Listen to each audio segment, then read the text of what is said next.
હું કિંજલ રબારી મારા નામે જે હાલ વિવાદ ચાલી રહ્યો છે એ બાબતે હું જણાવવા માંગુ છું કે મેં જે પગલું ભર્યું હતું એ ભૂલીને હું પરત મારા ઘરનો સંપર્ક કરીને મારા ઘરે પરત આવી ગઈ છું અને રાજી ખુશી મારા પરિવાર સાથે રહેવા માંગુ છું.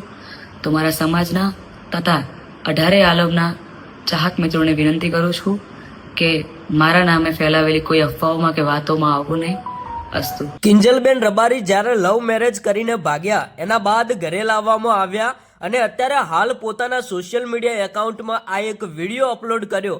સાથે સાથે મિત્રો નીચે પોસ્ટની અંદર એવું લખવામાં આવ્યું, હું કિંજલ રબારી મારા નામે હાલ જે વિવાદ ચાલી રહ્યો છે એ બાબતે કહેવા માંગુ છું. હું મારી રાહ ભટકી જે પગલું ભરેલું તે પગલું ખોટું હતું, માટે હું રાજી ખુશીથી મારા પરિવારનો સંપર્ક કરી મારા પરિવાર પાસે આવી ગયેલ છું અને હું કાયમ માટે મારા પરિવાર સાથે હળી મળીને રહેવા માંગુ છું.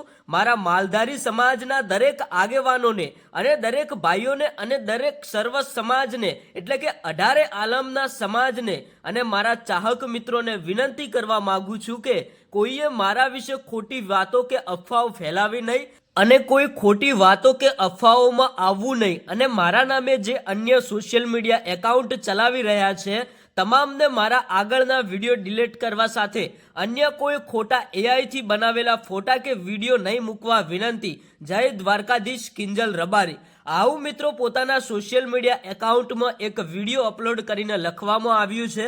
કિંજલબેન રબારી હવે પોતાના પરિવાર સાથે રહેવા માંગે છે અને પોતાના સમાજ એટલે કે રબારી સમાજ વિશે આ એક નાનકડી પોસ્ટ લખીને જણાવ્યું છે કે હવે હું ઘરે આવી ગઈ છું, કોઈએ મારા ફેક વિડીયો કે ખોટી અફવાઓ ફેલાવી નહીં. કિંજલબેન રબારીએ પોતાની ભૂલ સ્વીકારીને આવું કહ્યું છે. તમે શું કહેવા માંગો છો કોમેન્ટ કરીને જણાવતા જજો.